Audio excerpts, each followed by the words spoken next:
The G40, whether you love it or hate the design, let's talk about it.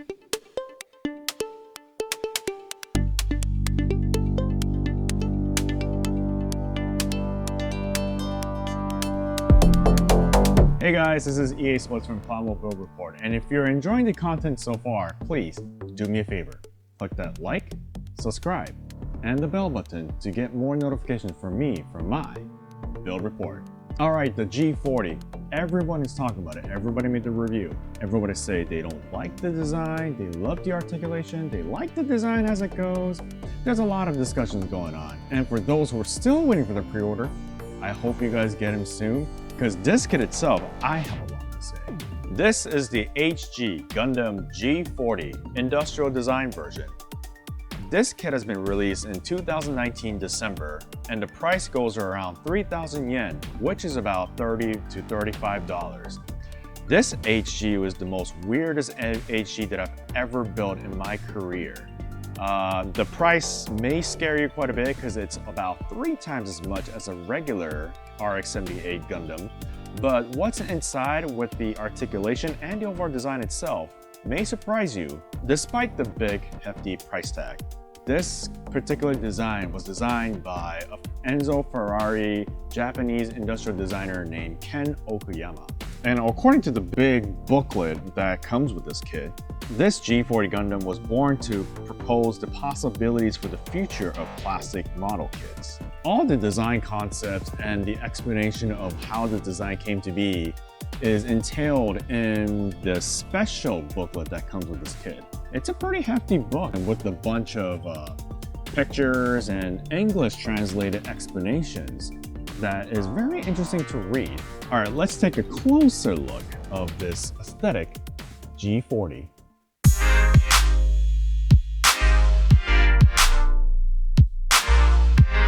At first, when I looked at the design of this kit when it first came out, I wasn't really fond of it at first, but now that I look into it, it just grows on you.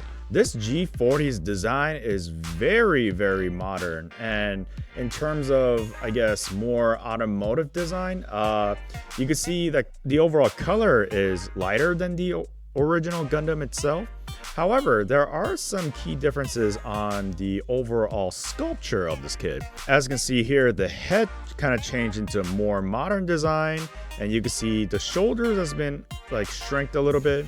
The overall form factor has been pretty compact, and it's circular. It's more round than what you would expect. Comparing it side by side with the HG Gundam Revive, you could kind of see the difference of what I just talked about earlier. The overall silhouette on this side, it's more bulkier and it actually looks like more of a robot, while on the G40 it looks more, I don't know, more human than actual robot itself. Let's take a closer look at each of the parts one by one. So for the head itself, as you can see, it's sprung to a more modern design. One thing that really stood out are going to be the actual part separation you see here.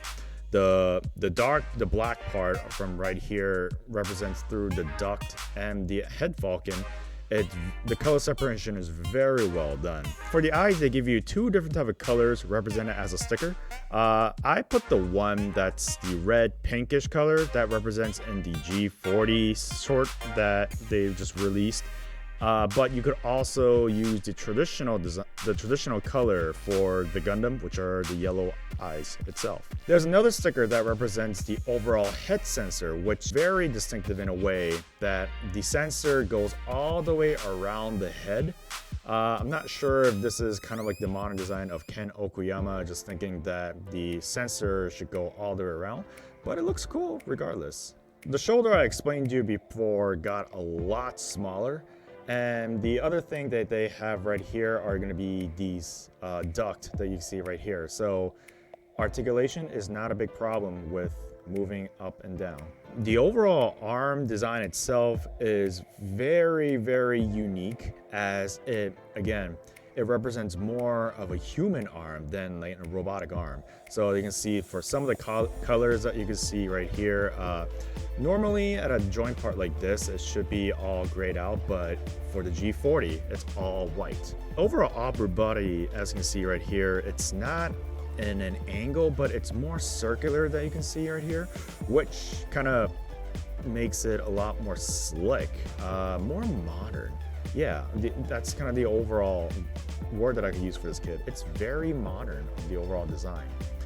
Going through the leg as well, some of the color separations here are very nicely done for the knee and the feet, or it really looks like a pair of sneakers that I can see here. It's very slick and small, and it just looks like someone is wearing a pair of sneakers rather than just a robotic feet.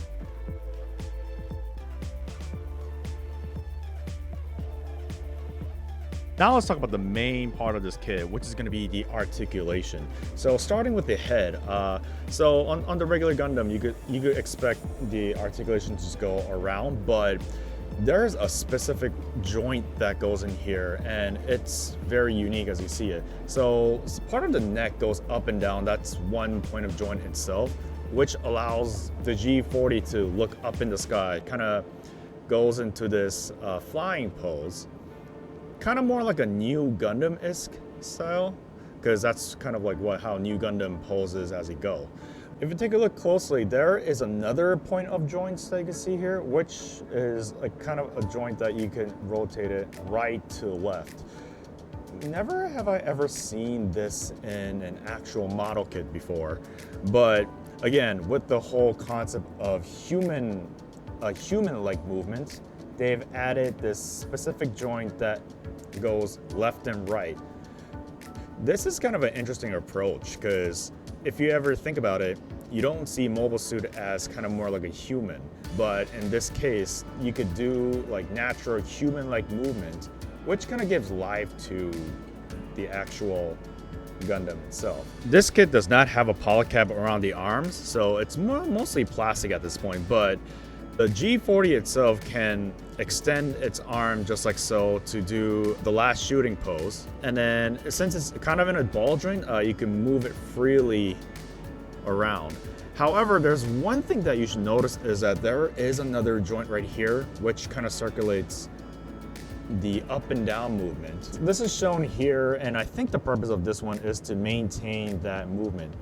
Compared to the other kits, the other HD kits that you're used to, usually the arm kind of goes forward as the polycap extends. However, this kit does not have the articulation, but in response to that, there's another joint that they planted in here to move the arm further, so it kind of goes over the waist, as you can see right here.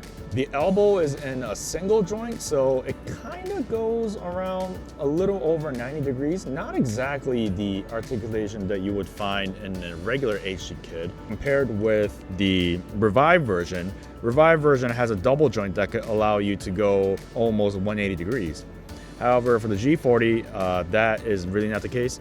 But it makes up for the other joint that they have here. There's like a huge rod inside that if you extend it a little bit and then you start going through, you could kind of fold it a little bit further in, kind of acting like a double jointed movement. The one weird part of the whole arm is going to be this joint right here.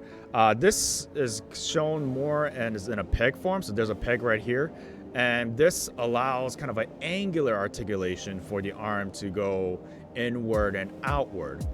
It's a very weird concept, but that's some innovation that Okuyama put it in there. The wrist itself is in a very weird ball joint that kind of extended more towards the inside, so it's not going to be like straight in the middle. And it has a C-type attachment to the actual hand itself. The waist articulation for me is where I'm gonna talk about this kit's, I guess the strongest and the weakest link of this kit. So what they did right here is they have a specific bone structure that allows the kit to move in a very, again, human-like form. So from left to right to up and down, you can see that on there. However, the one thing that is the weakness of the kit is it's very flimsy. You can see that I'm just moving around and then all of a sudden, yep, there it goes. This whole bone structure is in a way was allowing some of the proportion to be equal. And as you can see right here, this isn't the best sturdiest waist that I've ever built. It's a little complicated from here, but I guess if they just made it a little simpler, that would have been good. The backpack has some form of articulation here, and this is where it gets very interesting. One thing that they have done is they made it into more like a backpack, but then if you want to take the beam saber out, all you need to do is either take it out and put it in, or just slide it upwards just like so. The thrusters also have some point of articulations where there's two different type of articulations for this. One, you could extend it out to do like a more forward thrust, or there's also another articulation to make it more angled. So if you kind of combine those together, you could essentially do like a downward thrust. Skirt is the most shocking thing that I've ever seen in a kit, where none of these flaps actually move. They're all fixed in three different kind of parts just put together. Because of that, again, the side skirt doesn't move at all. It's all fixed in place. And if you think that kind of affects the overall leg articulation, this kid has the most weirdest leg articulation that I've ever seen in my life.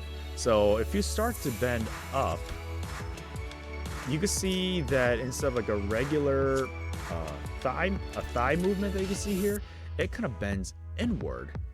And what it's doing right now is from the stem to the thigh, it kind of extends and then folds inward. And you can see right here, that is the most awkwardest leg articulation I've ever seen.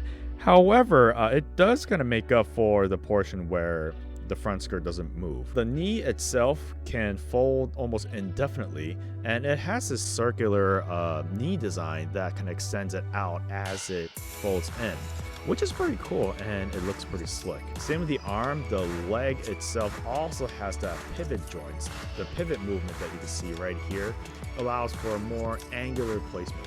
The feet is where they kind of overdid the whole articulation. To extend the arch of the legs, one thing you have to do is simply don't pull it out, because that will cause it to not extend, but just carefully, slowly arch it forward, and you can see the Gundam, the G40's legs will extend into like a 3-part joint right here. Very, very human-like arch articulation right here, which is pretty cool, but the overall process of doing this was not explained into the manual. So be careful when you're doing this, or you will break the legs.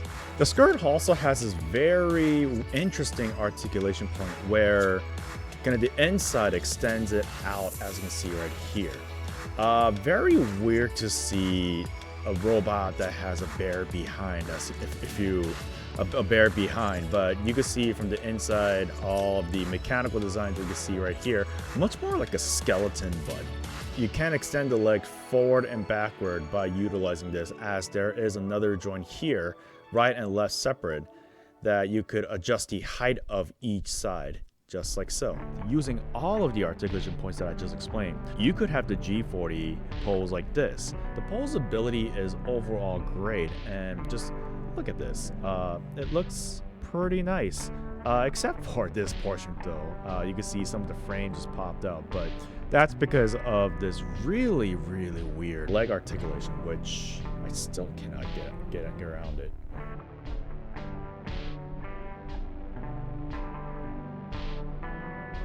Looking through the weapon, the G40 has some very simple armaments. Starting with the beam rifle here.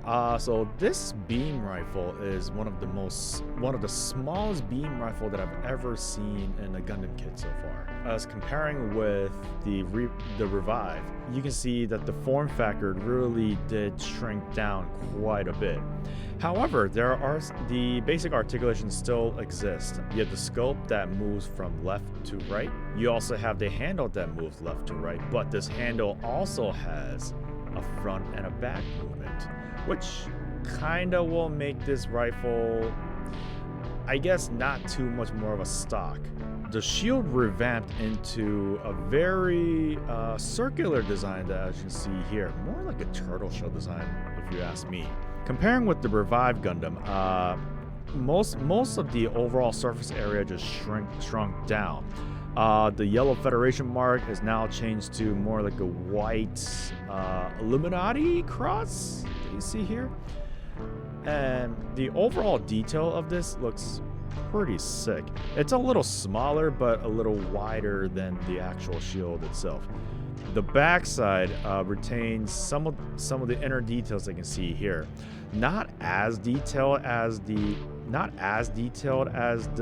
revived version, but it also has quite some details that can be appreciated. The one interesting factor of this shield is going to be some of the functions from the inside.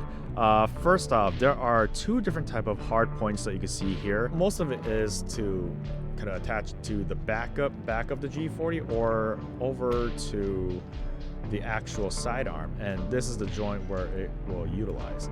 Depending on where you put it, you could also adjust the height of the shield when you're displaying it. There are two different handles for this shield. One is going to be on the top, as you can see right here. It just pops right out, and you could adjust it to any angle you wish. And then just have the G40 hold it in place. The other handles you will see more in the bottom, and this one articulates just like so. And not only that, you could also adjust the height of the handle itself, which creates more room for posability when it comes to putting the shield in place. Both of the beam sabers attach at the back of the backpack, and just pulling it out has this joint where it just sticks right in. This also comes with the beam effects part, same as any other kit, and overall the beam saber is a little smaller than the actual regular Gundam kits itself, but it kind of fits throughout the whole kit since the form factor of the mobile suit is pretty small. So, what did you think? The G40, this kit has a lot of opinions along the web right now. Some people are saying that the design is not that great. Some people are saying it grows on you. The articulation is good. Some say it's awkward. You know, when it comes to this, it's all a matter of personal preference. The kit itself has an amazing posability and articulations. Probably the best that I've ever seen so far in an HG kit. And the color separation is pretty superb. However, this may throw some people off, especially the price point and also the overall articulation, which is kind of like a double-edged sword in this case. Some of the feet articulation might be a little difficult, and if you're not careful, it might break. And the overall waist itself, the internal structure is pretty complicated and it's pretty flimsy in a result. But if you know how to use it correctly, then this kit might be the best posable kit that I have ever built. Overall, my final score for this kit is going to be an 8 out of 10. The articulation is great. The posability, superb. Color separation and all that, it's top notch. However, the $30 price point may drive some people away. And as I mention it right now, this kit is definitely not for beginners who want to get into this hobby.